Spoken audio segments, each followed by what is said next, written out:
Kita ini menjadi produktif bukan karena ada pekerjaan di kantor. Tapi kita menjadi produktif karena kita memutuskan jadi orang produktif.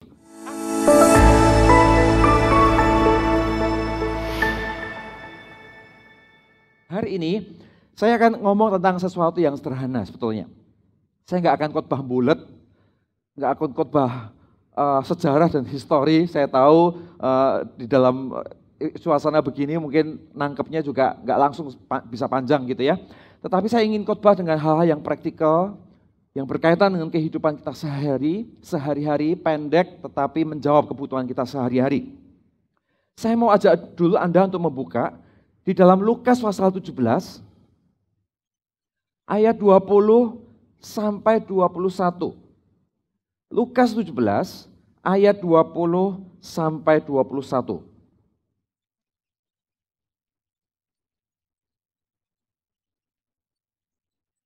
Saya akan bacakan untuk Anda. Atas pertanyaan orang-orang Farisi, apabila kerajaan Allah akan datang, Yesus menjawab katanya. Perhatikan, kerajaan Allah datang tanpa tanda-tanda lahiriah. 21, juga orang tidak dapat mengatakan, lihat di sana, lihat ia ada di sini, atau ia ada di sana. Lihat kalimat berikutnya, dikatakan, sebab sesungguhnya kerajaan Allah ada di antara kamu. 22, dan ia berkata kepada murid-muridnya, akan datang waktunya, kamu ingin melihat satu daripada hari-hari anak manusia itu, dan kamu tidak akan melihatnya. Dan orang akan berkata kepadamu, lihat ia ada di sana, lihat ia ada di sini. Jangan kamu pergi ke situ, jangan kamu ikut. Sebab sama seperti kilat memancar dari ujung langit yang satu ke ujung langit yang lain. Demikian pula lah kelak hanya anak manusia pada hari kedatangannya. Bapak Ibu Saudara, saya tidak sedang khotbah tentang akhir zaman dimanapun Anda berada. Tetapi hari-hari ini Tuhan ingatkan saya tentang bagaimana kita ini hidup dan bagaimana kita membangun hidup dengan terus berjaga-jaga. Ya, maksud saya begini Bapak Ibu Saudara, saya tahu sejak kita ibadah offline mulai dipindah menjadi ibadah online, terakhir itu bulan Maret minggu kedua, sampai hari ini kita sudah mengakhiri bulan Maret, kita sudah mengakhiri bulan April, Mei, sebentar lagi kita akan mengakhiri bulan Juni. Saya nggak tahu bagaimana kondisi hati Anda pribadi lepas pribadi. Hari-hari waktu ibadah kita offline, minimal sekalipun kita mungkin nggak sempurna, tetapi minimal ada waktu-waktu di mana kita selalu diingatkan satu dengan yang lain lewat pertemuan-pertemuan ibadah kita secara offline. Ya, sekalipun waktu ibadah offline pun nggak tentu kita sungguh-sungguh. Ya, tetapi minimal sekalipun Anda nggak sungguh-sungguh, Anda setiap minggu mendengar kebenaran secara langsung. Seseorang colek tangan Anda, seseorang menelpon Anda untuk CG, seseorang ngomong tentang kebenaran, Anda dengarkan berbagai macam bentuk firman Tuhan dari hari-hari hidup. Tiba-tiba ada satu masa offline ditutup dan kita semua masuk ke online. Artinya hari itu semua orang yang datang kepada Tuhan by phone, karena disenggol istrinya, karena diajak sama anaknya untuk pergi ke gereja, hari itu semua orang harus online by themselves. Mereka harus membuka gadgetnya, mereka harus buka televisinya, dan mereka harus ibadah sendiri, mereka mengangkat tangan sendiri, mereka datang menginisiasi dirinya sendiri untuk berjumpa dengan Tuhan, dan semua pilihan itu ada di tangan Anda penuh. Ada di tangan setiap umat Tuhan penuh. Tahukah masa-masa itu adalah masa-masa yang bagi kami sedikit ada worry-nya. Ya, sedikit ada rasa khawatirnya, aduh nanti gimana ya, saya kepikiran dengan si A ini gimana ya, si B ini gimana ya, si C nanti gimana ya.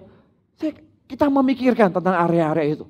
Tetapi di sisi yang lain, itu juga menjadi masa di mana ujian kemenangan buat gereja Tuhan. Justru menjadi sebuah tantangan setelah sekian belas tahun gereja ini berdiri, ini justru menjadi waktu jemaat seperti apa yang Tuhan ingin bangkitkan sesudah semua peristiwa ini terjadi.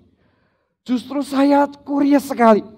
Saya ingin tahu banget nanti setelah kita offline, setelah kita nanti bisa ketemu seperti biasa kembali, atau setelah melewati 2-3 bulan hari ini, saya curious jemaat seperti apa yang Tuhan akan lahirkan.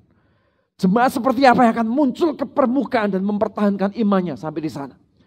Jemaat seperti apa yang imannya tidak akan tercecer di tengah-tengah jalan dengan berbagai macam situasi kehidupan dan mereka mulai tinggalkan yang di sana, tinggalkan yang di sini, tinggalkan janji yang di situ, tinggalkan janji yang di sono dengan semua hal, dengan segala sesuatu yang bisa dirohanikan dengan alasannya yang intinya adalah kehilangan spirit untuk berjaga-jaga bersama dengan Tuhan. Nah, hari ini saya ingin melakukan konsolidasi dengan semua gerakan dan gereja kita, khususnya kepada teman-teman family di seluruh GMS Manado. Ya, dimanapun Anda berada hari ini, saya mau kasih satu statement sederhana aja.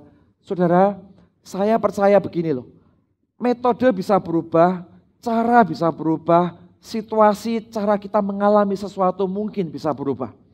Tetapi janji Tuhan, visi Tuhan, rencana Tuhan tidak pernah diubah di dalam hidup kita.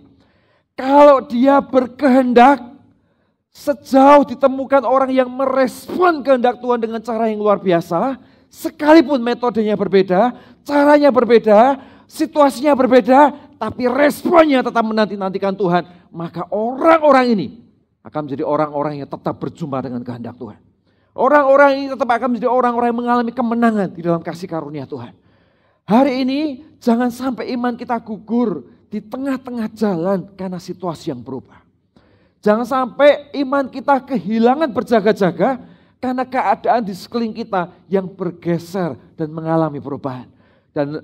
Dan memang kita harus akui belum ada zaman, di zaman kita waktu kita kecil maupun sampai di zaman kita waktu kita tua hari ini, sudah lebih senior gitu ya, kita mengalami zaman yang aneh gitu ya. Semua komunitas mengajarkan tentang ayo kumpul supaya lebih akrab, ayo kumpul supaya saling bisa cover, saling tolong. Tapi hari ini Tuhan izinkan ayo jangan kumpul dulu ya, supaya tetap sehat. Diizinkan enggak kumpul dulu, tapi supaya mengatasi setiap situasi yang ada. Ya, semuanya berbalik. Tapi Tuhan izinkan ada di masa kita.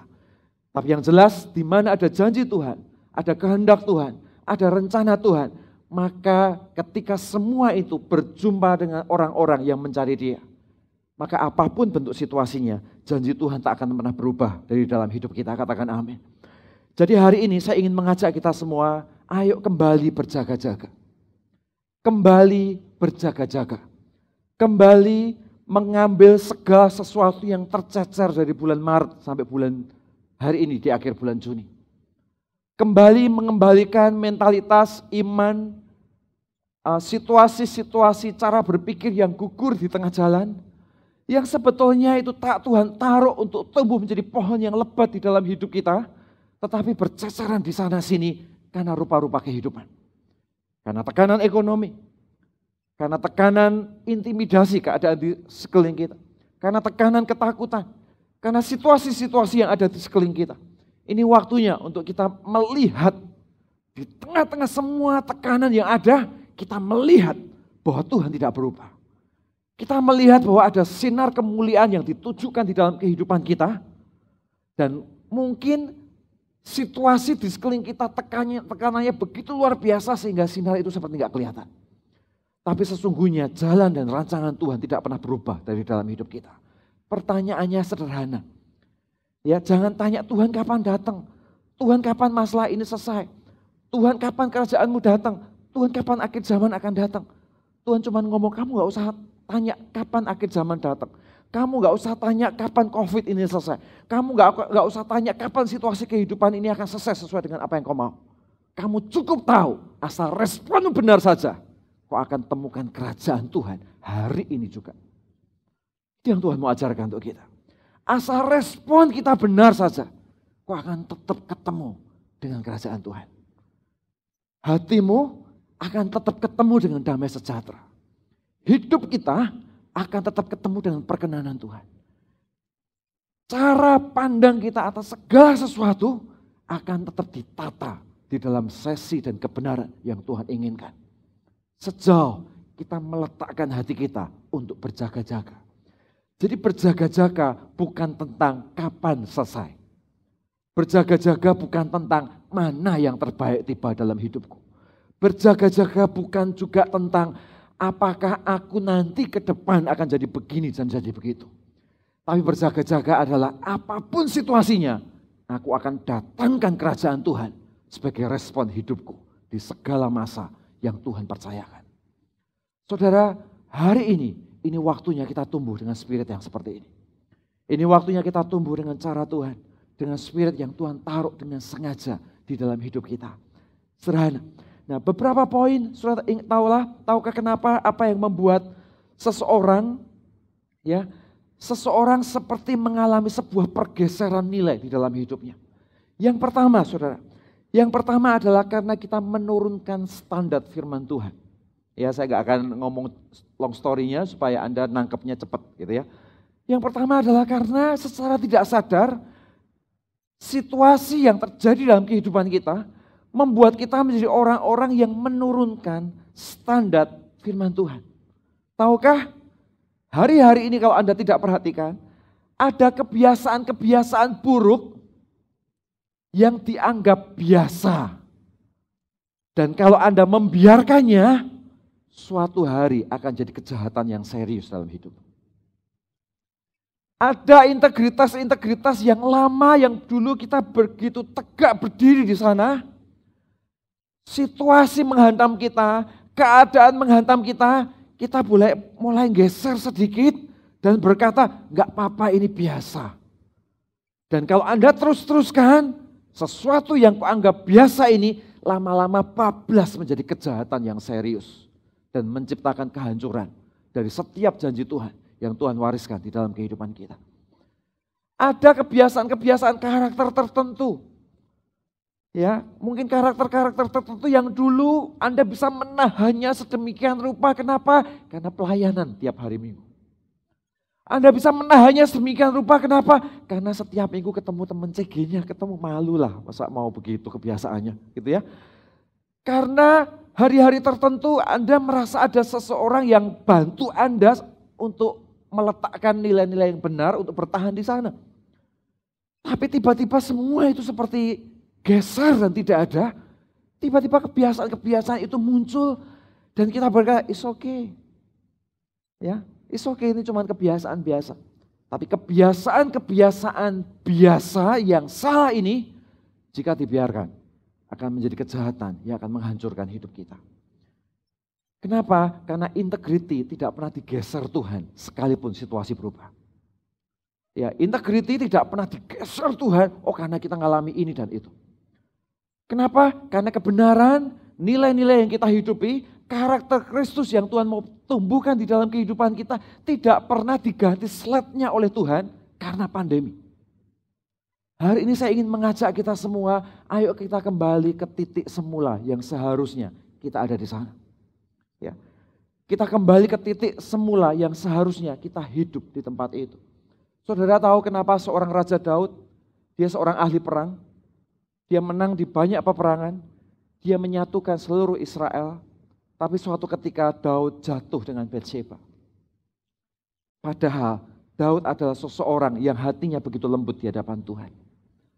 Daud adalah seseorang yang punya kesempatan untuk rebut kekuasaan, tetapi dia memilih untuk tidak melakukannya.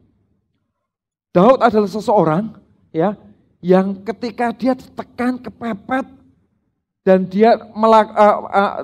dia bisa exit dari situasi itu, tapi dia memilih untuk menghadapi situasi kepepet itu bersama dengan Tuhan, dan dia mengalami kemenangan yang luar biasa. Sudah ingat peristiwa di Siklek.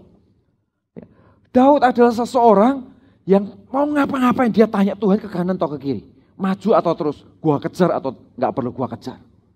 Dan dia punya hubungan dengan Tuhan. Tapi sampai satu ketika, seorang yang seperti ini, dia jatuh dengan sebuah situasi yang tidak seharusnya terjadi. Sebenarnya problemnya di mana? Apakah Daud seorang pendosa? Tidak. Sama sekali tidak. Alasannya cuma sederhana. Karena Daud menggeser kebenaran. Gak apa-apa. Sudah ada yang perang kok gak apa-apa. Ya. Gak apa-apa. Sudah ada yang sudah ada yang ngurusin yang di sana sih gak apa-apa. Lakukan, gak apa-apa, cuma dikit kok gak apa-apa.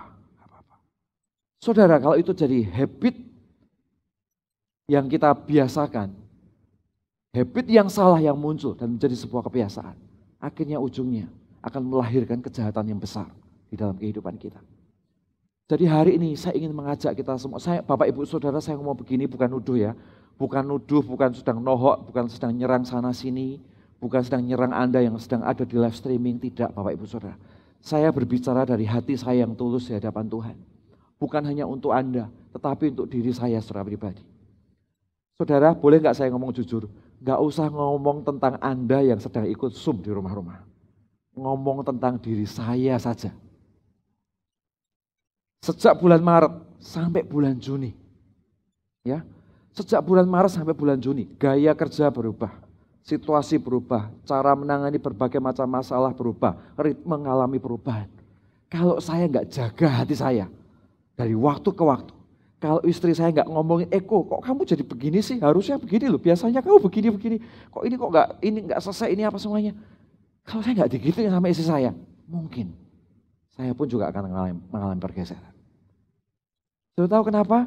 Karena ini bukan tentang bukan tentang dosa atau bukan dosa. Mulainya bukan dari sana. Tapi tentang pergeseran nilai yang kita biarkan dan lama-lama menjadi habit baru yang merusak kehidupan kita. Ya, katakanlah hari Minggu ibadah. Ya, hari Minggu ibadah. Tiba-tiba ketika waktunya ibadah hari Minggu, Anda akan berkata, sudah 3 bulan gak ibadah, baik-baik saja kok. Sekarang kenapa sekarang harus ibadah? Dan tiba-tiba jadi biasa. Apakah sesuatu yang tiba-tiba biasa itu artinya baik-baik saja? Ternyata enggak. Justru Alkitab berkata, anggaplah kesabaran Allah adalah kesempatan bagimu, kata Alkitab. Jadi hari ini ketika kita bergeser pada sesuatu yang tidak seharusnya kita ada di sana, cepat balik. Karena itu adalah kesabaran yang Tuhan berikan. Untuk kita diberi ruang untuk mengalami pertumbuhan dan perubahan. Bukan untuk menghukum kita Bapak Ibu Saudara. Bukan untuk menghancurkan hidup kita, saya percaya tidak. Tetapi justru untuk terus mengingatkan kita supaya kita kembali ke rel yang seharusnya kita ada di sana. Entah itu habit, entah itu nyerempet sesuatu yang gak benar. Entah itu karakter yang kita bangun bertahun-tahun, tiba-tiba meledak dan berubah. Alami perubahan dengan pasangan kita, dengan anak-anak kita, dengan perilaku kita di kantor. Kembalilah set up di role dan ke jalur yang seharusnya kita ada di sana. Simpel bukan? Yang kedua, ya, apa yang membuat kita ketika kita mengalami kegagalan, akibat waktu kita mengalami kegagalan di dalam berjaga-jaga. Yang kedua adalah, perhatikan, karena Daud tidak masuk di dalam peperangan rohani. Ya. Kenapa Daud bergeser imannya? Kenapa spirit yang berjaga-jaga tiba-tiba bergeser standarnya? Kenapa tempat yang seharusnya aku berdiri tiba-tiba geser posisi dan tempatnya? Salah satu problemnya adalah karena kita tidak meletakkan diri kita di tempat yang seharusnya Tuhan panggil kita. Ya, di tempat yang seharusnya Tuhan panggil kita. Sejak satu peristiwa itu terjadi, tiba-tiba yang bekerja pulang ke rumah. Dan dia tidak ada di tempat di mana seharusnya dia berada. Tiba-tiba aktivitas-aktivitas rutin di pelayanan berhenti. Dan semuanya berubah menjadi online. Ya, di mana akuntabilitasnya levelnya turun sekian level. Tiba-tiba kita tidak ada di tempat yang seharusnya kita ada di sana. Saudara, hari ini hati-hati dengan area ini. Saya ingin mengajak kita semua dan Anda semua yang ada di dalam Zoom, ayo sama-sama. Sekalipun kita di rumah, waktu kita ibadah dengan sungguh-sungguh. Sekalipun kita di rumah, waktu Anda punya kesempatan untuk melayani, ayo layani saudaramu.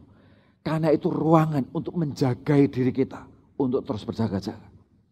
Waktu kita di rumah dengan semua pekerjaan yang mungkin di kantor dipindahkan ke rumah. Kalau sekarang mungkin sudah balik ke kantor tapi ritmenya belum secepat dulu. Betul? Jangan mengambil posisi, ya sudahlah kantor lagi gak ngapa-ngapain, ritmenya gak secepat dulu. Ya sudah gue jadi masuk aja ke kantor tapi kita jadi pengangguran hebat di kantor. No, don't do it. Kita ini menjadi produktif bukan karena ada pekerjaan di kantor. Tapi kita menjadi produktif karena kita memutuskan jadi orang produktif. Ada maupun tidak ada pekerjaan. Temukan pekerjaan-pekerjaan terbaik untuk upgrade kapasitas dan hidup. Jangan berhenti. Jangan justru jadi, oh ya sudahlah gua males-malesan gak ada instruksi di kantor. Gua males-malesan gak ada karir yang jelas di sana. Gua males-malesan anggaran pemerintah semuanya sudah habis dan gak bisa lagi buat ngapa-ngapain sampai akhir tahun. Nah kalau mentalnya begitu kita ke kantor cuma duduk di kursi dari jam pagi sampai jam 4, jam 7 sore tanpa kita melakukan apa-apa. Tanpa Anda improve dirimu sendiri, tanpa Anda improve kantormu sendiri, tanpa Anda berperang di tempat yang seharusnya Anda berperang. Jangan heran, suatu ketika tiba-tiba kita geser. Jadi malas, jadi kompromi, jadi jatuh dengan berbagai macam hal yang tidak seharusnya kita ada di sana. Hari ini saya ingin mengajak kita semua, ayo, ya, produktivitas, menjadi excellent, menjadi anak Tuhan yang setia, menjadi anak Tuhan yang punya integritas, bukan tentang apakah Anda sedang sibuk di sekeliling kita, bukan tentang apakah kita punya ministry yang besar, bukan tentang apakah kita ini punya pekerjaan yang banyak, tetapi tentang keputusan kita untuk menjadi seperti itu dalam situasi apapun. Hari ini saya ingin mengajak kita semua, ayo sama-sama tumbuh di dalam satu zona ini Bapak Ibu Saudara. Sederhana ya, jadi jangan tinggalkan peperangan rohanimu. Kenapa Daud bergeser imannya dan dia tidak berjaga-jaga? Alasannya sederhana, Daud seharusnya ada di medan perang bukan? Tapi dia berpikir, gak usahlah sudah banyak orang, sudah biar mereka saja yang perang. Akhirnya dia nganggur, begitu nganggur pikirannya macam-macam, rusaklah semua value yang Tuhan pernah tabur di dalam hidupnya. Jadi hari ini saya ingin mengajak kita semua, ayo kembali ke tempat, ke pertempuran yang seharusnya kita ada di sana. Ya, gimana kalau Anda nggak punya tempat peperangannya? Ciptakan peperanganmu sendiri. Begitu Maret offline dipindah menjadi online, ya banyak orang tanya ke kami, gereja ngapain ya Pak ya? Jadi nggak ada kerjaan di gereja, nggak ada aktivitas yang dilakukan. Oh salah besar Saudara. Kami jauh lebih sibuk daripada apa yang Anda kira.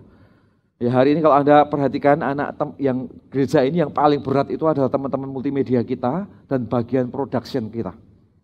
Ya mereka bisa nggak tidur Saudara, ya, everyday. Pokoknya kalau Kamis, Jumat, Sabtu, tanya aja ke mereka tidurnya jam 2, tidur jam sekian. Anda bisa tanya Bapak Brad dan kawan-kawan, tanya ke mereka sekarang sesudah ini, mungkin mereka baru tidur tadi jam setengah 4 pagi. Karena semua berproses. Berpindah dari offline menjadi offline. Masih punya pertempuran yang kita bisa ciptakan bersama dengan Tuhan. Jadi hari ini jangan membuat dirimu menjadi tidak produktif atau menunggu menjadi produktif karena situasi. Tapi ciptakan produktivitasmu sendiri yang benar. Dan terus berbuahlah di tempat itu untuk menjadi orang-orang yang menang bersama dengan Tuhan. Seharusnya kita ada di pertempuran rohani kita. Amin Bapak Ibu Saudara. Yang ketiga, ya. Yang ketiga adalah ingat bahwa kesuksesan kita tidak boleh mempengaruhi ketergantungan kita kepada Tuhan. Kesuksesan kita atau aku kena pandemi juga aman-aman aja kok. Aku kena situasi ini ya segala sesuatunya oke kok. Aku kena keadaan begini, ya so far so good masih bisa bertahan, oke lah. Ya. Situasi itu kalau kita nggak hati-hati akan membuat kita kehilangan ketergantungan kita kepada Tuhan. Situasi ini kalau tidak dengan sengaja, kita bangun dengan sengaja untuk kita kembali kepada Tuhan. Tuhan, aku butuh Tuhan. Puji Tuhan hari ini dengan semua situasi yang ada kami baik-baik saja. Puji Tuhan dengan situasi ini kami mengalami sebuah keadaan yang bisa bertahan dan tetap bisa terkonsolidasi dengan baik. Atau bahkan puji Tuhan dari keadaan ini justru kami berlimpah-limpah berkat-Nya. Ya karena di dalam setiap situasi selalu ada perputaran rotasi situasi yang terjadi. Kami berlimpah-limpah dengan semua situasi yang ada. Tapi dengan semua yang ada itu ingat bahwa hidup kita akan terus bergantung dengan Tuhan. Seumur hidup kita. Di dalam situasi baik maupun dalam situasi yang mungkin tidak menguntungkan buat kita semua. Hari ini saya ingin mengajak kita semua untuk merenungkan. Ya, Anda yang hari ini dalam kondisi baik-baik saja dan semuanya baik. Pertanyaannya adalah, apakah kita masih tetap bersyukur dan berkorban buat orang-orang di sekeliling kita? Apakah kita masih tetap bersyukur dan bergantung mencari Tuhan untuk terus mencari-cari alasan untuk bersyukur kepada Tuhan? Atau kita justru sebaliknya, oh semuanya baik, aku diberkati, malah kita sibuk dengan berkat itu, kita lupa dengan ketergantungan kita kepada Tuhan. Kita sibuk dengan kenyamanan yang terjadi, semuanya lagi berhenti, semuanya lagi slow down, ya sudah gua nikmati aja slow down, semuanya juga baik-baik saja. Kita sibuk menikmati semua situasi yang ada dan kita lupa bahwa ada sisi dari hidup kita di mana kita harus bergantung dengan Tuhan kita. Ada sisi dari hidup kita bahwa di tengah-tengah semua yang Tuhan berikan, semuanya adalah anugerah yang Tuhan wariskan di dalam hidup kita. Supaya kita, Alkitab berkata, supaya kita hidup saleh di dalam pengenalan akan Tuhan. Hari ini saya ingin mengajak kita semua, ayo Bapak Ibu Saudara. Hari ini kalau karena pandemi, ternyata Tuhan sedang membuktikan bahwa ekonomimu baik-baik saja. Kalau karena pandemi, ternyata Tuhan sedang menceritakan kepada Anda bahwa Dia Allah yang terus Anda syukuri sampai hari ini. Karena pandemi justru ekonomi Anda diangkat Tuhan begitu luar biasa. Saudara ingat semua peristiwa itu dengan satu tujuan. Supaya engkau semakin bergantung dengan Allahmu. Dan supaya Anda semakin mencari pertempuran-pertempuran rohani berikutnya. Untuk Anda tetap fokus dengan apa yang seharusnya menjadi panggilan Tuhan di dalam kehidupan kita. Jadi hari ini ayo sama-sama. Jangan karena pandemi diberkati malah ribut dengan istrinya. Ya, jangan karena pandemi semuanya baik-baik saja. Yang dulu anak istri nggak pernah ketemu, sekarang ketemu terus tiap hari, malah bertengkar terus, ribut di sana sini. Coba lihat, justru situasi yang Tuhan izinkan menjadi berkat seharusnya kita nikmati menjadi buah pertumbuhan. Tetapi justru sebaliknya yang terjadi, justru menjadi buah-buah yang membuat kita nggak bergantung kepada Tuhan. Nah hari ini jangan izinkan diri kita ada di dalam area-area yang seperti ini Bapak Ibu Saudara. Dan kalau boleh saya tambahkan satu lagi yang keempat adalah, saya ingin maksudnya begini, kita ini ada satu spirit yang penting. Yang tadi kita katakan yaitu seseorang karena diberkati. Dan karena berkat itu juga dia perlu bergantung pada Tuhan. Artinya apakah yang belum diberkati atau sedang mengalami masalah tidak bergantung kepada Tuhan? Tidak juga. Tuhan juga panggil kita untuk terus bergantung kepada Tuhan. Kalau hari ini karena pandemi, kalau yang tadi diberkati Tuhan. Tapi di sisi yang lain satunya kalau karena pandemi ekonomi Anda jatuh. Ekonomi kita merosot, keadaan situasi kita tidak menguntungkan dan sebagainya. Saudara saya ingin menambahkan satu hal yang sederhana aja. Belajarlah untuk hidup dengan rasa cukup. Karena hidup dengan rasa cukup membuat kita menang mengatasi keadaan yang tidak ideal di sekeliling kita. Ya, saudara kalau masih ingat khotbahnya Ibu Erna, istri saya, beliau sempat mengatakan tentang manusia itu punya satu kekuatan hebat. Yang kalau dia rela melakukannya, maka dia akan menang dari keadaannya. Yaitu kekuatan untuk beradaptasi.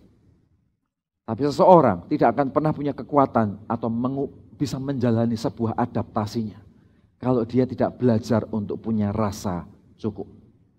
Rasa cukup bukan tentang tebal atau tipisnya uang yang ada di dompet Anda. Rasa cukup adalah spirit yang Tuhan tabur untuk tumbuh di dalam kehidupan kita. Ada orang yang punya semuanya, tapi tetap dia nggak punya rasa cukup.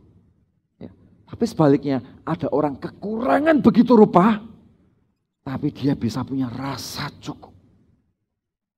Dan beneran dengan spirit yang sama ini, dia punya hati yang bergantung kepada Tuhan. Dia punya hati yang berjaga-jaga. Dia punya hati yang berserah tetapi tidak menyerah dengan Tuhannya. Dan di titik inilah Tuhan akan membuka berbagai macam ruang untuk menolong hidupnya mengatasi setiap situasi. Hari ini tidak ada manusia yang menjalani sesuatu melebihi kekuatannya. Ya, sesulit apapun keadaan kita, sesulit apapun dampak yang hari ini kita rasakan, percayalah Tuhan tidak pernah memberikan sesuatu, mengizinkan sesuatu terjadi kepada kita melebihi kapasitas kita untuk mengelolanya. Melebihi kapasitas kita untuk mengerjakan, menyelesaikan, menanggungnya bersama dengan Tuhan kita.